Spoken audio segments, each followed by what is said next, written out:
안녕하세요. 저는 분당에서 나우리 가정학과를 운영하고 있는 가정학과 전문의 이진복입니다. 자, 오늘 말씀드릴 내용은요, 여러분들이 정말 궁금해하실 내용, 한 달에 5kg 빼기 5가지 원칙에 대해서 말씀을 드리겠습니다.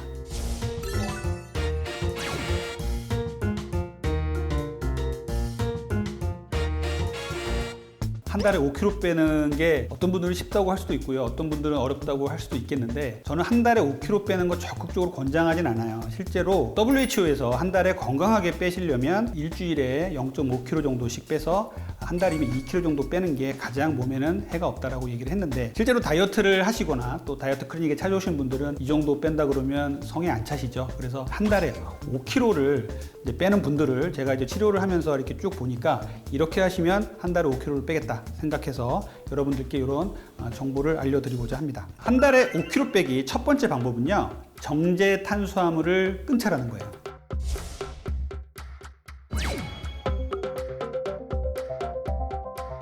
정제 탄수화물은 뭐냐면요, 정제, 일반적으로 통곡류, 통밀이나 현미가 아니라요, 이것을 갈아서 아주 맛있는 하얀 밀, 그 다음에 백미로 만든 이런 것들을 얘기하는 거예요. 그래서 이렇게 갈아낸 탄수화물들을 정제된 탄수화물이라고 얘기를 합니다. 여기에는 우리 여러분들 상당히 좋아하는 빵, 떡, 면, 과자 이런 것들이 있고요. 또 액상과당이라든지 이런 것들도 있을 수 있어요. 정제된 탄수화물이라는 것은요, 우리 몸에 들어오면 상당히 안 좋은 역할을 합니다. 이제는 거의 모든 만병의 근원이라고 얘기를 해요. 정제된 탄수화물은 그럼 왜 안 좋은가? 갈아내고 도정되는 과정에서 섬유질이 다 파괴가 돼요. 그래서 우리 몸에 들어오면요, 혈당을 아주 급격하게 올립니다. 실제로 정제된 탄수화물을 갑작스럽게 많이 먹었다 그러면은 200 이상 치수가 오르는 사람들이 많아요. 혈당을 올려서 포도당의 농도가 확 상승을 하게 되면요, 우리 몸의 췌장에서 이 올라간 포도당을 내리기 위해서 인슐린이 아주 급속도로 빨리 나와서 혈당을 끌어내립니다. 그러면 정제된 탄수화물을 먹는데 왜 살이 찌나요? 이렇게 물어볼 수 있겠는데요, 정제된 탄수화물을 먹어서 혈당이 급속도로 올라가면요, 여기서 이것을 끌어내려오려고 인슐린을 분비한다 그랬죠. 인슐린이 하는 역할이 바로 지방을 축적하는 것입니다. 이것이 여성들 같은 경우는 이제 가임기 여성들은 주로 팔뚝이라든지 가슴, 허벅지, 엉덩이 이런 데 살이 쪄요.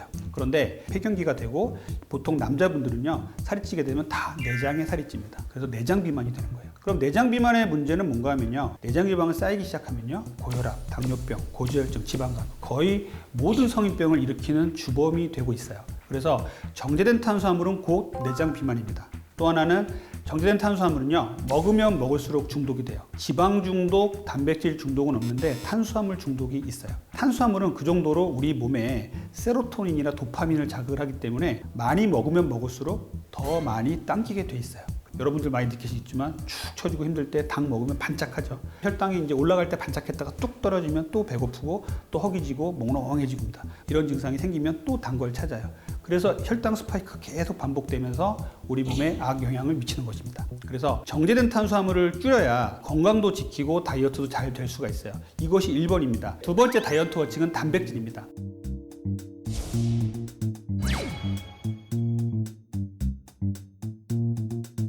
단백질은 여러분들 잘 아시다시피 근육의 원천이에요. 근데 근육은요, 우리 다이어트 하는데 원천이죠. 근육이 부족해지면요, 먹어도 근육으로 안 가고 지방으로 가게 되고요, 운동을 해도 효과가 안 나타납니다. 그래서 단백질을 잘 챙겨 드셔야 돼요. 단백질은요, 동물성 단백질과 식물성 단백질을 골고루 챙겨 드셔야 돼요. 보통은 식물성 단백질 2, 동물성 단백질 1 이렇게 해서 잘 챙겨 드시라고 말을 하고 있는데요, 제일 좋은 것은 이제 뭐 닭가슴살이나 계란 같은 동물성 단백질도 상당히 좋고요. 그리고 콩류에는 이제 낫또나 두부, 무가당 두유 같은 것도 있겠죠. 그 다음에 그릭 요거트, 그리고 천연 치즈 이런 것들, 유제품에서 나온 단백질 상당히 좋은 단백질입니다. 그래서 단백질을 잘 챙겨 드셔야 건강하게 다이어트를 할 수가 있고요, 다이어트도 잘 되고요, 또 중년과 노년에 근육이 없으면 너무나 힘들어지고 질병을 많이 앓기 때문에 단백질을 잘 챙겨 드셔야 됩니다. 자, 세 번째는요, 한 달에 5kg 빼실 때 중요한 세 번째는 간헐적 단식이에요.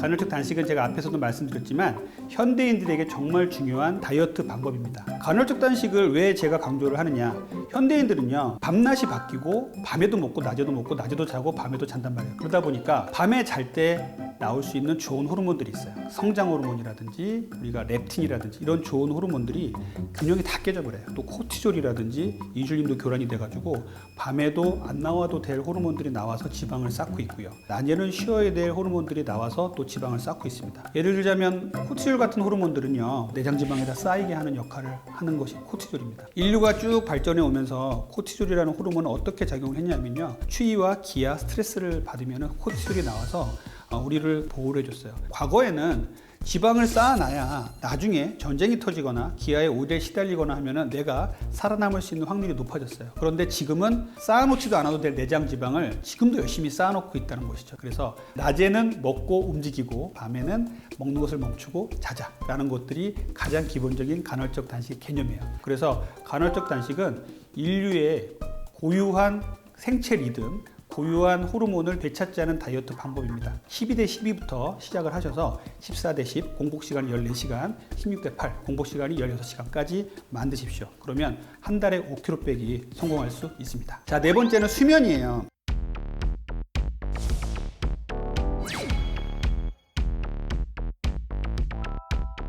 아니, 잠자는 게 무슨 다이어트와 무슨 관계가 있나요? 이렇게 말씀을 하시는 분들이 계세요. 현대인들에게 수면이 정말 숙제가 돼버렸습니다. 이제는 수면에 대한 얘기들이 갑작스럽게 많이 늘어나고 있죠. 왜 그러냐면요, 휴대폰이 나오면서부터 수면을 못 취하시는 분들이 너무나 많아졌어요. 유튜브 보고 PC하고 TV 보는 이런 것들을 인공 발광 조명이라고 해요. 인공적으로 빛이 들어온다는 것이죠. 이게 눈으로 들어오면요, 우리의 몸은, 우리의 뇌는 낮으로 인식을 합니다. 낮이니까 잠이 당연히 안 오겠죠. 밤에는 잠을 잘 자야 다이어트가 잘 됩니다. 10시부터 새벽 2시까지 성장 호르몬이 나오는데, 이 성장 호르몬은 천연, 정말 하늘이 주신, 신이 주신 다이어트 호르몬이에요. 이 성장 호르몬이요, 아이 때는 성장을 하게 만들지만 다 큰 성인한테는요, 다이어트를 하게 해주는 호르몬이에요. 근육을 늘려주고요, 지방을 없애주고요, 근육을 사지 말단으로 이제 보내는 그런 역할도 합니다. 다이어트에 있어서 성장 호르몬은 상당히 중요한데, 이 성장 호르몬을 나오는 시간 10시부터 새벽 2시까지를 놓치고 있는 현대인들이 너무 많은 거예요. 그러면 당연히 살은 찌게 될 수밖에 없는 겁니다. 그래서 밤에는 주무셔야 돼요. 그런데 10시부터 자라 라는 거는 저는 좀 현대 성인들한테는 너무 가혹하기 때문에 저는 뭐 11시, 12시에는 꼭 잠을 주무세요 라고 말씀을 드려요. 한 달에 5kg 빼는 5가지 원칙 중에 5번째는요, 운동이에요.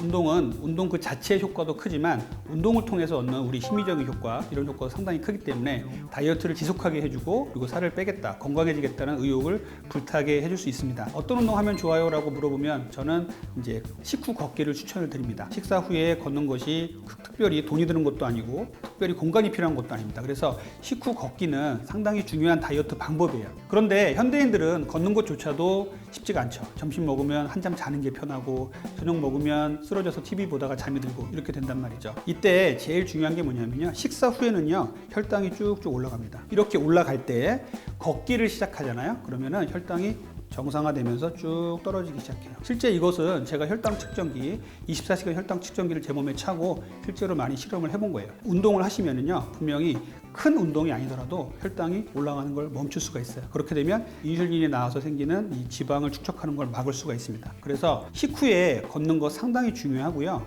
식사 후에는 저는 뭐 30분 기다렸다 걸어라, 소화 다 된 다음에 걸어라, 이런 말씀을 하시는데 저는 바로 걸으라고 말씀드려요. 식사 후에 조금 기다렸다 걸을게 하고 하시다가 그 시간을 놓쳐버리시는 분들 많아요. 특히 저녁 시간에 소화될 때까지 기다렸다가 좀 TV 보다가 걸어야지 하다가 스르르 잠이 들고, 깨보면은 걸을 시간 놓쳐버리고, 이런 분들 많죠. 식후에 바로 걸으면 소화장애가 생겨요, 배가 아파요, 이렇게 또 말씀하시는 분들 계신데, 위장장애가 아주 심각하신 분들이 아니라면 식후 걷기는 전혀 문제가 되지 않습니다. 식후에 바로 뛰란 소리 아니에요. 바로 막 등에 땀이 날 정도로 걸으라는 소리 아니에요. 식후에 어슬렁어슬렁이라는 말을 많이 하는데요, 식후에 어슬렁어슬렁 움직이십시오. 그래서 재활용도 하고 설거지도 하고 집안 청소도 하고 정리도 하다가 쓰레기도 내다 버리고 하다가 동네 한 바퀴 돌고 돌아오는 거예요. 30분에서 1시간 정도 하시면 좋거든요. 그래서 천천히 걷다가 조금 내가 속이 편해졌다, 내가 운동을 할 수 있겠다 생각하면 좀 더 속보로 걸어서 땀이 날 정도로 운동을 하고 돌아오십시오. 현대인들은 이렇게 조금만 식후에 움직여도 혈당이 안 올라가고 지방이 안 쌓이는데 이것을 못하고 있어요. 그래서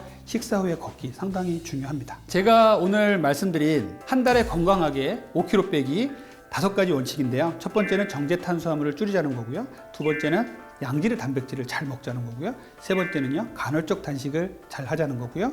네 번째는요, 충분한 숙면을 취하자는 거고요. 다섯 번째는 자신에게 맞는 운동을 하시되 충분한 걷기 운동을 하자는 말씀을 드렸습니다. 이렇게 5가지 원칙을 잘 지켜주신다면요, 한 달에 5kg 빼는 거 정말 어렵지 않습니다. 건강하게 자신의 건강을 리셋한다고 생각하시고 이러한 건강 습관을 다시 한번 챙겨주셨으면 좋겠습니다. 안녕하세요. 굿라이프 구독자 여러분들, 가정학과 전문의 박민수 의학박사입니다. 오늘은 우리나라 사람 절반이 가지고 있는 면역력 저하를 아주 가속화시키면서 악화시키는 상태 또는 질병이란 주제로 말씀을 드리겠습니다. 우리나라 사람 절반이 가지고 있는 상태라고 하니까 궁금하시죠? 바로 가체중과 비만입니다. 비만, 그 다음에 전신적인 염증, 그리고 통증은 삼각관계로 계속해서 연결되어 있습니다. 그래서 다이어트를 하시는 분들이 항상 이렇게 곤혹스러운 게 살을 빼고 나면 금방 또 여유가 생기죠. 그 여유 없이 다이어트를 하기는 하늘의 별 따기처럼 어려운 것이 아닌가. 그래서 자포자기하거나 굉장히 좌절하시는 경우가 많은데, 그것은 우리가 비만의 성격을 보셔야 된다는 거죠. 비만은 단순히 체중이 늘어난 상태가 아니라 염증적 상태이기 때문에 염증을 우리가 잘 제거하지 않으면 문제가 된다는 거죠. 그리고 이 염증은 끊임없이 통증화되면서 우리 염증을 더 악화시키는 악순환의 관계를 가지고 있습니다. 비만이 염증 질환인 이유는 다음과 같습니다. 자, 우리 지방세포는 우리 필요한 만큼만 우리 칼로리를 담으려고 하는 성향이 있습니다. 더 이상 늘어나게 되면 지방세포가 더 이상 수용할 수 없게 되죠. 우리 몸이 더 이상 생존할 수 없게 되는 겁니다. 염증인자를 내뿜으면서 그만 먹으라는 신호를 우리 몸에 보내고 있는 거죠. 그래서 우리 몸을 지키는 생존 반응이라고 볼 수가 있습니다. 우리 몸에게 끊임없이 복수를 하고 있는 거죠. 인슐린이 우리 지방세포 속에 탄수화물을 자꾸 지방으로 담아내면 인슐린 자체도 우리 몸속에 거부당하는 인슐린 저항성 상태가 되고, 이럴 때 우리 몸에서 넘쳐나는 고인슐린은 우리 몸의 가장 중요한 염증 인자로 작용하게 됩니다. 그리고 넘치는 지방들은 우리 지방세포에만 있는 것이 아니라 간이나 췌장이나 콩팥이나 심장 주변에 덕지덕지 들러붙는 이소속 지방으로 가게 되거든요. 그래서 어떤 장기들의 기능까지도 떨어뜨리게 되니까 굉장히 심각한 문제를 만들어낼 수 있다는 거죠. 이런 염증이 악화되게 되면 또 우리가 살이 찌기 쉬운 체질, 오히려 비만을 악화시킨다는 또 아이러니가 있습니다. 장의 염증, 특히 장누수 증후군에 있게 되면 독소가 스며들고 영양소는 빠져나가게 되죠. 그래서 우리가 영양소를 항상 결핍됐다고 생각하기 때문에 끊임없이 폭식이나 가식 본능에 시달리게 됩니다. 염증화된 장은 비만 세균이 장악해서 더 살이 찌기 쉬운 체질로 바꾸게 되고, 비만 세균이 우리 장에 끊임없이 배가 고프다는 신호를 보내게 되는 거죠. 혈관에 염증이 생기게 되면 혈액순환이 저하되고 신진대사 기능이 떨어지게 되면서 더욱더 살이 찌기 쉬운 체질이 되고요. 염증 자체가 우리 몸에 스트레스 작용하죠. 이 스트레스를 풀기 위해서 가식이나 폭식을 통해서 이거를 풀어내려는 쾌락적 허기에 더 시달리게 됩니다. 그리고 염증은 또 근육을 늘리고 지방을 늘리게 돼서 기초대사에 떨어지게 되면서 더 셀룰라이트화된 지방들을 만들기가 쉽고요. 염증은 또 호르몬을 교란시키죠. 인슐린 호르몬, 렙틴 호르몬, 그렐린 호르몬을 교란시켜서 끊임없이 비만의 악순환에 빠지게끔 만드는 거죠. 한국 사람은 특히 이제 비만에 취약한데요. 최근에 젊은 층에서 비만 관련된 질환들이 폭증되고 있습니다. 당뇨병이 우리나라 증가율이 매우 빠르다는 거 다 알고 계실 겁니다. 특히 MZ세대의 젊은 당뇨병이 급증하고 있으며 치료율도 저주율도 매우 저조한 상태입니다. 이것이 다 탄수화물 중독으로 인해서 인슐린이 과도하게 작용하게 되고, 우리나라 사람들 췌장 베타세포 크기가 작은 것과 맞물려서 우리나라의 당뇨병 증가율은 매우 심상치 않은 상태라고 말씀드리고 싶고요. 더불어서 비만 관련 암이라고 할 수 있는 대장암, 유방암 등이 증가하고 있습니다. 대장암 발병률 세계 1위, 184개국에서 가장 높을 정도로 비만이 특히 젊은 층에 미치고 있는 악영향은 매우 심각하다고 볼 수 있을 것 같습니다.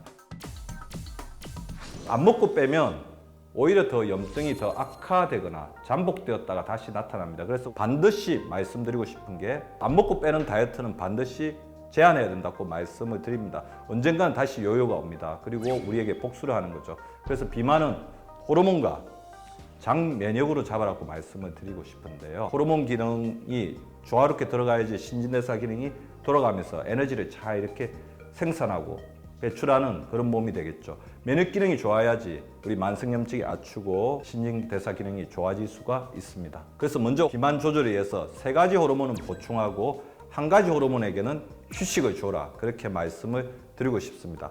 비타민 D는 디펜스 호르몬이라고 합니다. 우리 몸에 있는 중성지방을 낮추고 우리 몸의 지방세포가 염증을 뿜어내는 것을 막아내는 역할을 하게 됩니다. 단계별로 보충하는 게 필요합니다.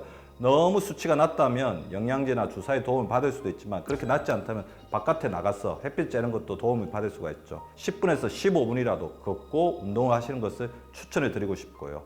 성장 호르몬은 몸을 키우는, 특히 근육을 키우고 지방을 태우는 호르몬입니다. 성장 호르몬 재료가 될 수 있는 단백질을 동물성 단백질과 식물성 단백질 균형 잡히게 섭취하시는 게 바람직하고요. 최근에 성장 호르몬의 중요한 재료로 부각되고 있는 게 아르기닌입니다. 아르기닌은 잣이나 계란 등에 풍부하니까 균형 잡힌 아르기닌 재료들을 섭취해 주시는 게 좋을 것 같습니다. 멜라토닌은 우리 몸의 염증을 낮추고 그다음에 우리 몸의 신진대사 잘 되도록 도와주는 청소 호르몬이라고 볼 수가 있죠. 그리고 우리 비만을 조절하는 데 있어서 가장 중요한 호르몬이라고 할 수 있는 인슐린을 돕기 위해서는 일단 배고픈 듯이 약간 출출하게 먹는 절식을 하시는 게 굉장히 필요하고요. 절식을 했을 때 우리 몸의 미토콘드리아의 어떤 기능이 활성화되면서 우리 몸에 에너지 쓰레기가 남지를 않습니다. 그렇게 드시기 위해서 제가 항상 추천드리는 식사법이 있죠. 거꾸로 식사법입니다. 밥 한 번, 반찬 한 번 드시지 말고 채소 한 번, 고기 한 번, 밥 한 번 이렇게 하면서 탄수화물 섭취를 적절하게 제한해주고 채소와 단백질 섭취를 원활하게 해서 마이크로바이옴을 도와주고 근육을 늘리는 게 중요합니다. 그리고 밤 9시 이후에는 탄수화물을 가급적 피해서 우리의 인슐린이 잘 쉬면서 최대 효율을 발휘할 수 있도록 도와주는 게 필요하고요. 우리 몸이 폭식이나 가식 본능에 시달리지 않으려면 장의 염증을 줄이는 것이 매우 급선무입니다. 장의 기능이 좋지 않으면 필요한 영양소를 잘 흡수하지 못하고 영양소가 자꾸 빠져나가기 때문에 우리는 빈껍데기 음식, 칼로리만 높은 음식을 통해서 이거를 보충하고자 하는 어떤 쾌락적 허기, 생리적 허기에 시달리기가 쉽거든요. 장의 염증을 줄이는 게 급선무입니다. 1단계 장내 환경을 악화시키는 고지방식이, 정제탄수화물 피해주고 유해균이 탈수 상태일 때 굉장히 활개를 시기 때문에 우리 적절한 수분을 공급해 주는 게 필요합니다. 2단계는 자극을 주는 음식을 제거하는 것과 동시에 발효가 충분히 잘 되는 음식을 먹어서 소화 기능을 잘 도와주는 게 필요합니다. 우리가 나이가 들수록 장내 마이크로바이옴이 노화되면서 유익균이 줄어들고 유해균이 점점 늘어나기가 쉽습니다. 그래서 장내 환경을 재구축하기 위해서 자기에게 맞는 프로바이오틱스를 적절하게 공급해 주는 게 굉장히 필요하고요. 끊임없이 상처받은 장점막을 재생해주는 게 필요하죠. 장점막을 재생해주는데 굉장히 도움이 되는 영양소로 필수지방산, 글루타민, 아연, 미네랄 등을 이렇게 추천을 드리고 싶습니다. 그리고 뭐니 해도 장은 규칙적인 생활 습관, 밸런스가 맞는 생활 습관을 할 때 최대의 영향을 발휘할 수 있습니다. 수면 운동, 스트레스 조절 등을 잘 해주시는 게 좋을 것 같고요. 그다음에 장이 제일 좋아하는 것은 우리 몸이 움직이는 겁니다. 규칙적으로 걸어주시고 균형 잡힌 유산소 운동과 근력 운동을 해주시기 바랍니다.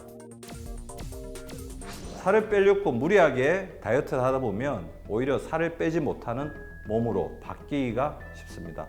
우리가 원하는 체중은 우리의 몸이 건강할 때 최적의 상태를 유지할 수 있습니다. 살을 빼려고 하지 말고 몸을 건강하게 하면 건강한 체중은 따라올 것입니다. 다이어트 하다가 실패했다고 너무 좌절하지 말고 끊임없이 도전하면서 건강한 몸을 만드는 우리 구독자분들 되시기 바랍니다. 운동 정말 열심히 했는데 체중이 1도 안 빠졌어요.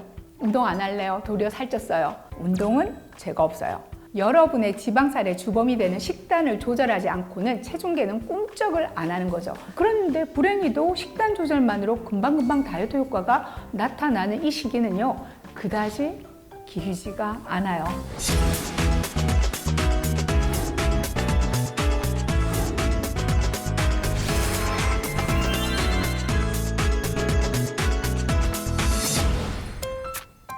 안녕하세요. CS 안방병원 대표원장 이경입니다. 오늘은요, 나와 손절한 다이어트에게 맘상에 있는 여러분들에게 자칫 놓치고 있는 실패의 포인트, 바꿔 말하자면 의외로 쉬운 성공의 포인트를 말씀드려 볼까 합니다. 자, 다이어트를 할 때 양대축은 당연히 식이 조절과 운동이겠죠. 물론 이 사이에는 보이지 않는 손이 있습니다. 바로 기초대사율, 또는 이를 포괄해서 우리 한의사들은 체질 개선이라는 표현을 쓰기도 합니다. 사실 다이어트에 성공하려면 이 세 가지가 다 맞물려 돌아가야 하는 거 맞습니다. 예를 들어서 내가 맘 잡고 운동 열심히 했지만 식이 조절 못했다면 효과가 깡이야. 자, 출산하고 나름 식이도 조절하고 운동도 하는데 퉁퉁 붓기만 하고 살은 안 빠져. 자, 이런 거죠. 이 세 가지 조건을 다 맞추기 힘들다 보니 다이어트의 성공률이 떨어질 수밖에 없습니다. 자, 그런데 말이죠. 이 제대로 된 다이어트, 그러니까 식이, 운동, 체질 개선까지 다 잡으려면 시간도 있어야 하고요. 의지도 강해야 되고요. 그리고 경우에 따라서는 꽤 많은 비용이 필요하기도 합니다. 자, 이 세 가지 조건 중에 최소한 두 가지를 맞추어야지 저울의 눈금이 움직이기 시작할 겁니다. 그런데 상황에 따라서 우선순위가 달라진다는 거 굉장히 중요해요. 만약 여러분이 건강한 20, 30대라면 효율적인 다이어트를 위해서 가장 우선시돼야 하는 게 뭘까요? 바로 식단입니다.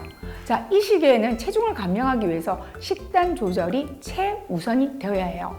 구체적으로 저녁 식사량의 조절, 식사 시간을 앞당기고 야식을 줄이는 것, 잦은 음주 횟수를 줄이는 것, 이런 계획들이 금방금방 수치로 보답하는 시기라는 거죠.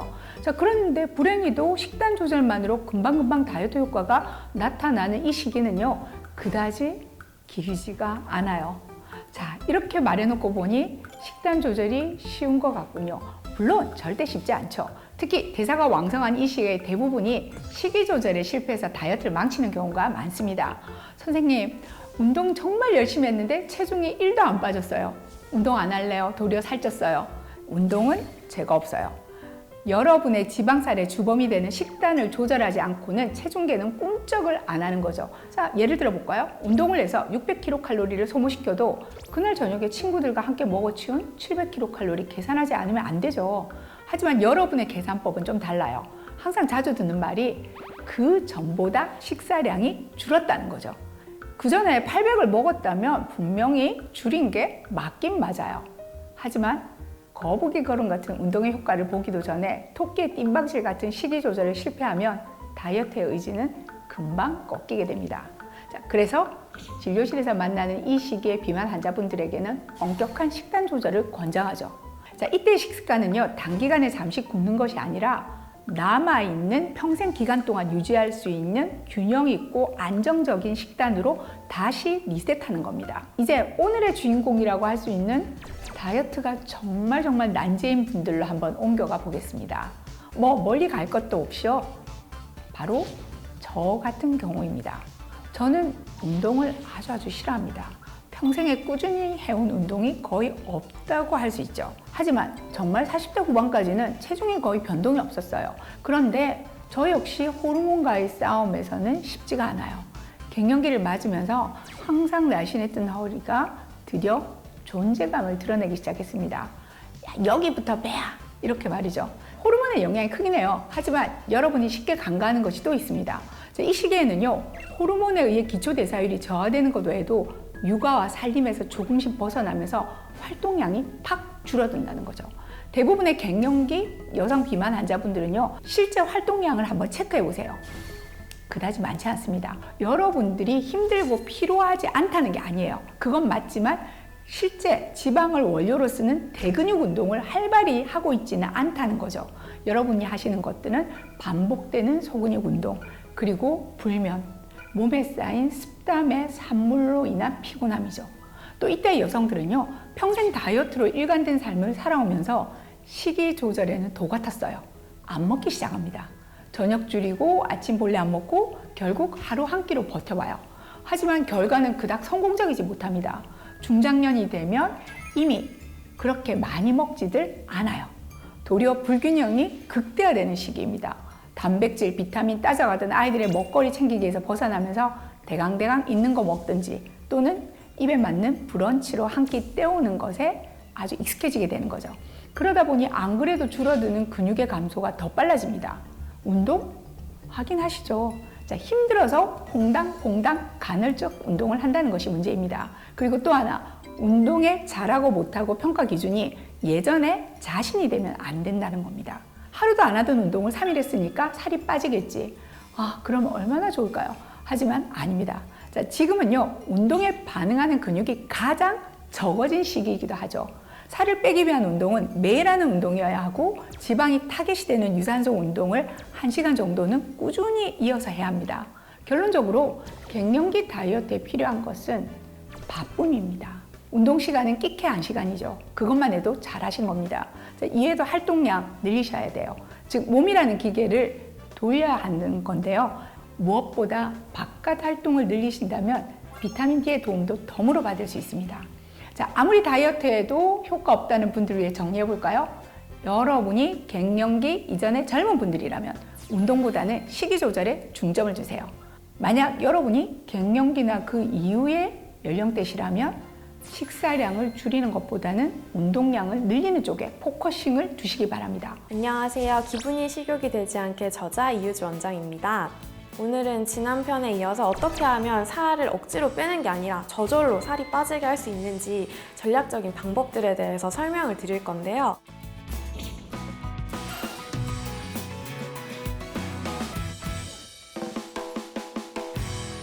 일단 제일 먼저 좀 이제 알고 계셔야 될 것들이 있는데, 우리 몸의 체지방이라고 하면은 뭐 팔뚝이나 배나 옆구리나 아니면 허벅지나 이런 데 되게 덕지덕지 붙어있는 좀 불필요한 왼수 같은, 어떻게든 제거하고 싶은 이런 느낌들을 다 떠올리시잖아요. 체지방이 근데 알고 보면은 우리 몸에 꼭 필요한 구성 요소예요. 그래서 야생동물들을 생각해보면 겨울에 체지방이 부족하면 어떻게 되겠어요? 음식이 없는 긴긴 겨울을 나다가 이제 뭐 아사를 할 수도 있겠죠. 그렇다 보니까 체지방은 이제 적절한 양을 몸에 가지고 있는 게 굉장히 중요해요. 또 반대로 여름에는 상대적으로 먹을 게 풍족하고 항상 음식을 먹을 수 있으니까, 그럴 때는 이제 무겁게 체지방을 몸에 가지고 있는 것보다 좀 더 가볍고 날렵하게 체지방 몸에 적게 가지고 있는 게 좋거든요. 그래서 우리 몸에 적절한 정도의 체지방의 양이라는 거는 내가 결정하는 게 아니에요. 나는 체지방을 20kg 가지고 있고 싶어, 내가 뭐 10kg 가지고 있고 싶어, 이렇게 결정하는 게 아니라 뇌에서 결정을 하거든요. 이제 우리가 체지방이라고 하고 이제 다이어트라고 하면 몸에 있는 살을 빼는 일이라고 다들 생각을 하다 보니까